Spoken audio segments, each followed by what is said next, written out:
Israel द्वारा Qatar पर किए गए हालिया हमले को लेकर संयुक्त राष्ट्र सुरक्षा परिषद यानी यूएनएससी में गुरुवार को हुई आपात बैठक में पाकिस्तान को कड़ा झटका लगा है।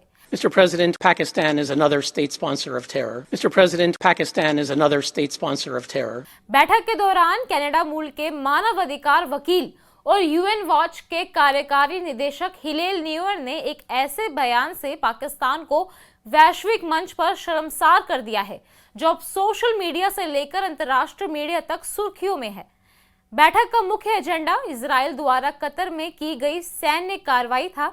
इजराइल ने कतर की राजधानी दोहा में हमास के नेताओं को निशाना बनाते हुए बमबारी की थी, जिसमें कई शीर्ष नेता मारे गए थे। इस कार्रवाई की कई देशों ने निंदा की थी, लेकिन हिलेल न्यूअर ने इजराइल का पक्ष लेते हुए कतर पर गंभीर आरोप लगाए। न्यूअर ने कहा कि कतर पिछले 13 वर्षों से यानी 2012 से हमास के राजनीतिक कार्यालय को शरण देता आ रहा है और आतंकवाद को बढ़ावा दे रहा है। उन्होंने सवाल उठाया कि अगर आप नहीं चाहते कि आतंकियों पर बम गिरे तो उन्हें अपने शहर में आश्रय क्यों देते हैं। जब न्यूअर इजराइल की कार्रवाई का समर्थन कर रहे थे तभी उन्होंने पाकिस्तान की भूमिका को भी कटघरे में खड़ा कर दिया। उन्होंने साफ कहा कि 2011 में अमेरिका द्वारा ओसामा बिन लादेन को पाकिस्तान में मारे जाने पर तत्कालीन संयुक्त राष्ट्र प्रमुख ने कहा था कि न्याय हो गया है। यह बात पाकिस्तानी प्रतिनिधि को नागवार गुजरी। उन्होंने बीच में ही टोका और कहा कि यह निराधार आरोप है तथा संयुक्त राष्ट्र चार्टर का उल्लंघन है।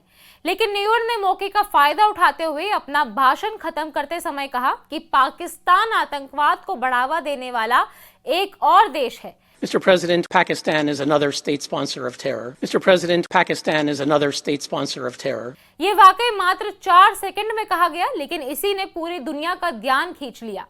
वहीं पाकिस्तान के स्थायी प्रतिनिधि असीम इफ्तिखार अहमद ने इजराइल की कार्रवाई की कड़ी निंदा की।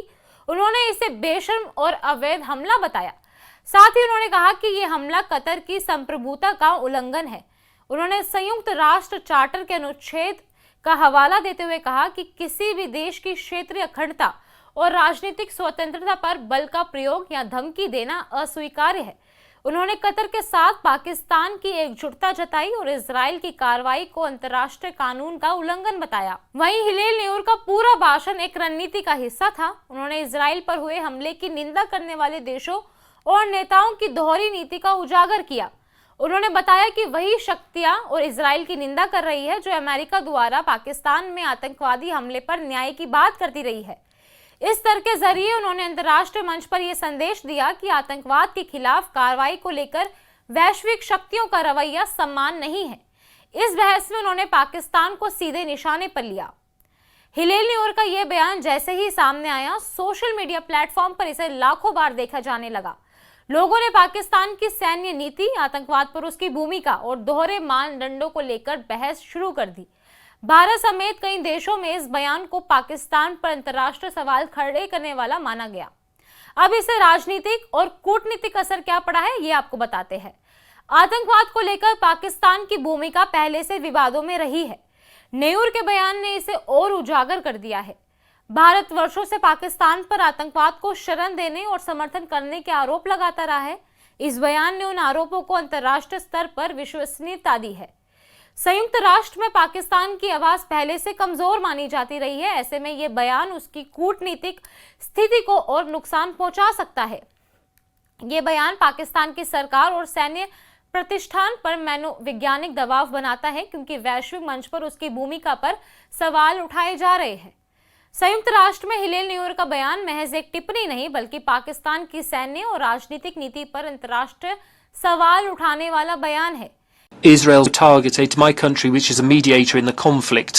We condemn the attack on residential buildings where members of Hamas political organization live.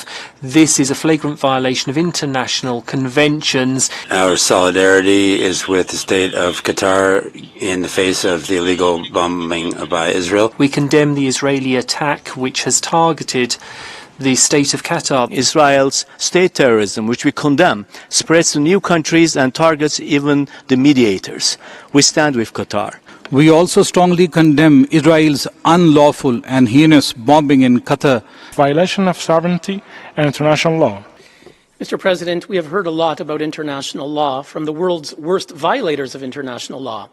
It's time to challenge the perpetrators. And so we ask Qatar, if you don't want targeted bombings against terrorists in your capital, why do you harbor terrorists in your capital?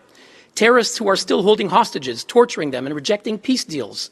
Why did you host Hania, Mashal, and Al-Khaya in luxury hotels from where they planned their terror? Why did you back Hamas's Gaza coup in 2007? Why have you funneled billions since then, fueling their terror machine, empowering their 5 wars against Israel?